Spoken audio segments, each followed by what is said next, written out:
Bonjour à tous, aujourd'hui petit exercice sur le début des suites géométriques. Je vous donne un terme général, c'est-à-dire un en fonction de n, autrement appelé une relation explicite, une formule explicite.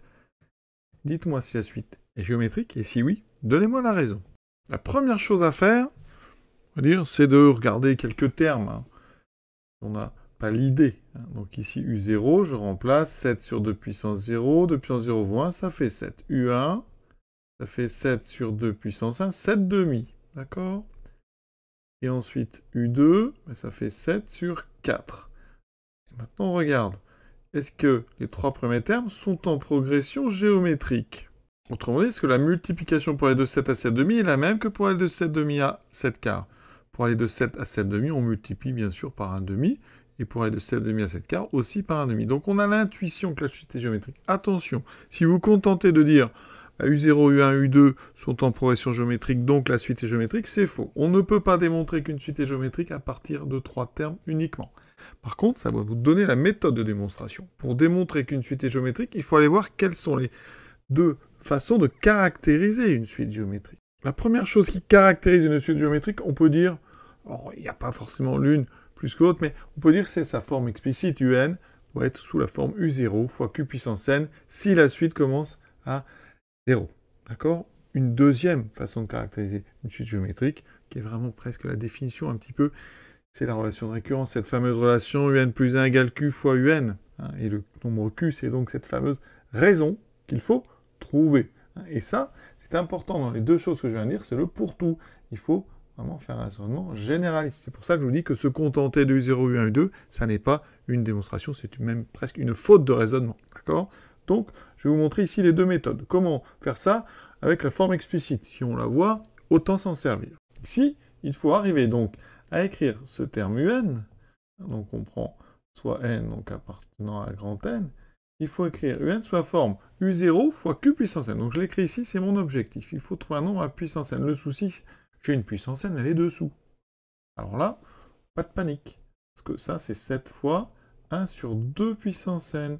Et 1 sur 2 puissance n, eh bien, on peut l'écrire 1 sur 2 puissance n. Vous voyez?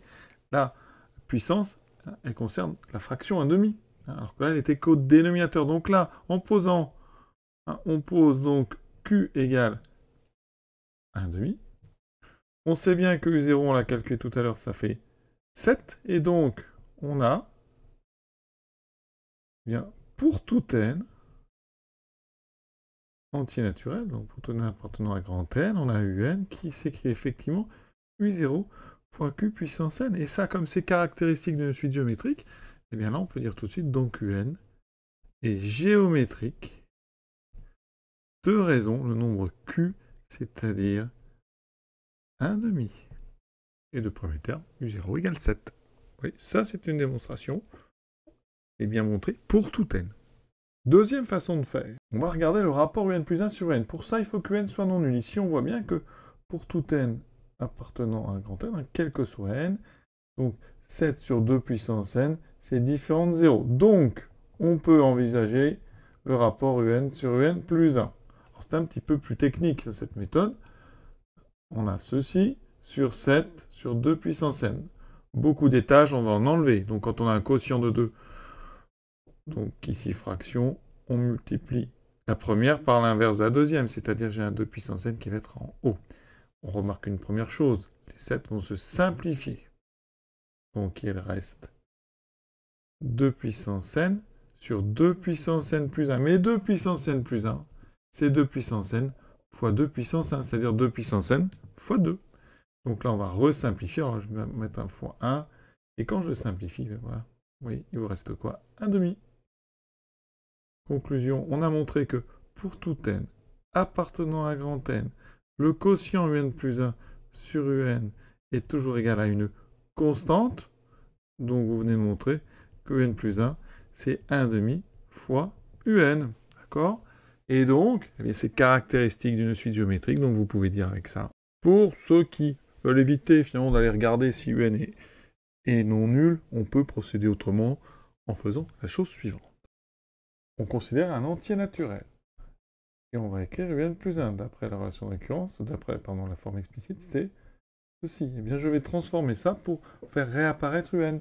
Donc, au dénominateur, je vous l'ai dit, ça fait 2 puissance n fois 2, donc je vais écrire 2 fois 2 puissance n. Et donc, ce 2, je vais l'écrire comme ceci. Oui, et j'ai fait réapparaître ici un. Donc, un plus 1 égale à 1 demi fois un. Donc, qu'est-ce que je viens de faire? J'avais pris n quelconque, donc, quel que soit n appartenant à grand N, je viens de montrer que un plus 1 était égal à 1 demi de un. Vous voyez, je n'ai pas eu besoin de diviser, donc je n'ai pas besoin de vérifier que n est non nul. Voilà, petite précision au niveau terminal, hein.